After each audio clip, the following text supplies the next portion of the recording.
Hey guys, CodeRed Rules here, and today I'm going to be going over a small theory topic with you here in this Grinders Short. I'm going to be talking about timing tells in Nolan Hold'em and how do you guys can really focus on them and or really recognize them at the table while you're playing if you're paying attention. Okay, so first off, I'm going to preface this by saying if you guys are playing 8 tables, 12 tables, or more, um, or even 6 tables some of the times, it's going to be really hard for you guys to pick up on timing tells. And at the same time, if somebody else is playing that many tables or more, it's very likely he's not going to be having any timing tells as well. And so that's one of the benefits to playing lower or less tables is that being able to recognize your opponent's metagame actions here. So like if they're taking a little bit of time to make an action, you're able to recognize that. Whereas someone who's playing multiple tables can't see that. And it's also nice to be able to have that read. What I used to do was if I was unsure how many tables a player would have, I would then search for that player on the poker room, and I know on PokerStars it'll show up the tables that player is playing at if the guy has search enabled. Usually you can also tell, if you're playing on a lot of tables yourself and you see that same regular a lot on the same number of tables you're on, I mean, chances are he's playing like 8, 12, 24 tables or whatever. So you can use that as your guide as well. So when a player is playing multiple tables and then takes a long time to act or instantly acting, that doesn't mean anything really as much as it is say like you're playing with somebody who's on 2 or 3 tables or anything like that, and you don't really necessarily need to know that he is a regular or not. You can have this going on even against an unknown player or a fish. So let's go ahead and get into it real quick. What does it mean when a player pauses at the table or thinks for a bit? It generally means he's not sure of the correct play. Okay, so take for example someone who's like, you'll say you bet out 2/3 of the pot, right? And they time bank. The time it goes all the way down. They're thinking about calling your bet, right? Are you bluffing? How often you're bluffing? And all that mess. If now at the same time, if they then come back and raise after time banking down, chances are it's going to be bluff. And I'll show you that example here in a minute from the January Grinders Cash Game series and how that worked in my favor. Now, at the same time, all right, if a player acts really quickly, all right, so like, let's say somebody like instant raises you, it's going to mean a predetermined action, and it's either going to be for value or for a bluff. Now, players rarely instant bluff as a predetermined action only because most players have to think about bluffing before they actually bluff as compared to when they're raising like for value. And so usually instant raise, instant bet is going to be for value. Unless, now here's a good example of when they're not, is like when they're potentially running a set play. An example of a set play, it would be like, let's say you raise in the small blind, player calls on big blind, you lead out, they raise the flop. All right.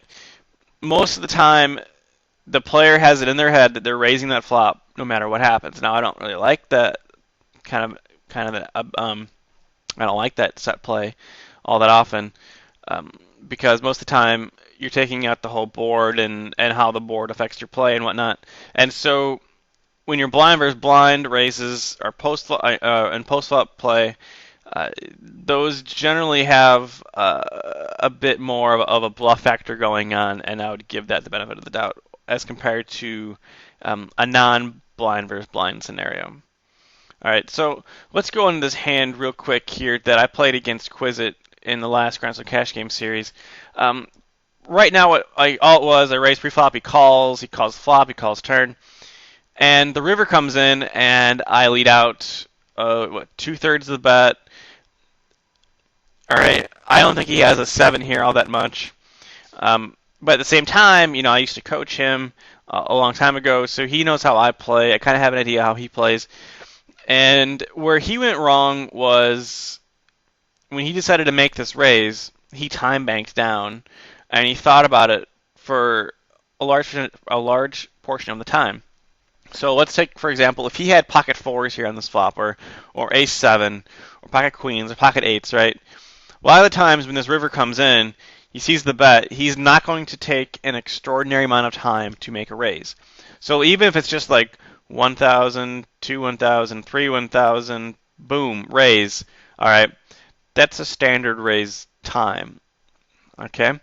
Now let's say, for example, he makes a timing, right? 1 1,000, 2 1,000, 3, 4, 5, 6, 7, 8, 9, 10.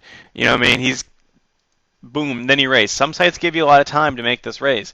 The longer the time you wait to make the raise, the more likely it is going to be a bluff. And that's exactly what he did here. He waited a long time. And so what normally happens is, guys, I know you guys want, you guys aren't like really good yet at like instantly bluffing, or really finding out, when's a good time to bluff or not. But what happens is after you give yourself a couple seconds, 2 or 3 seconds of raising time, um, you can't bluff anymore. I mean, it's as simple as that. Like, so what happens is you guys are playing, like, oh man, this is a good bluff spot. So you're over here fiddling with the bet sizings, right? You're over here, oh man, can't get the right bet size. So it's like 1,000, 2 1,000, 3 1,000, and you're sitting there and you're pushing your buttons. Before you know it, 5 6 seconds have gone off trying to get the perfect bluff raise size down. It's too late because it's going to be too yeah, it's going to be too obvious as a bluff there in that scenario. Okay, so you're thinking about bluffing. All right, enter in the bet size that you want. Don't fiddle with the slider bar. And then two, don't instantly do it. And then at the same time, don't wait too long. All right, because I know for a fact if he had to sit in there and if I had bet out and he just like, bam, instant raise, like I'm probably going to be folding the river. You know what I mean? Anybody who instant raises me, I'm going to give a lot more credibility to than, say, somebody who just kind of thinks about it and then raises. And this is actually a play that's been around for quite a long time. Timeliness of it. It originally started in a live pretext, of course. That's when before internet came on, and then back in Limit Hold'em, back when I first played it, I used to be able to get a heck of a lot more calls when raising for value when I let the time bank go all the way down and then put the raise in, because people are like, why is he time banking before going all in? You're kind of slow rolling him, right? But not necessarily, because you're pretty much just fooling him. So you can reverse his timing tell too when you have the nuts and you're playing against a thinking player who might know this timing tell. This used to work really well for me. Like I said, at the 15-30 limit hold'em, and then like 30-60 back in the day, to sit there and just time bank, let time go down, then bam, raise them up. And you'd be surprised the number of calls that you get, because people are like, why did he think so long before raising? He's obviously going to have a bluff here. So you get looked up. So that's another way, guys, for you guys can use this timing tell to your advantage. So, all right, guys, this has been CodeRed Rules. I'm going to end this grind school short. If you guys have any questions, post in the forum, and talk to you guys later.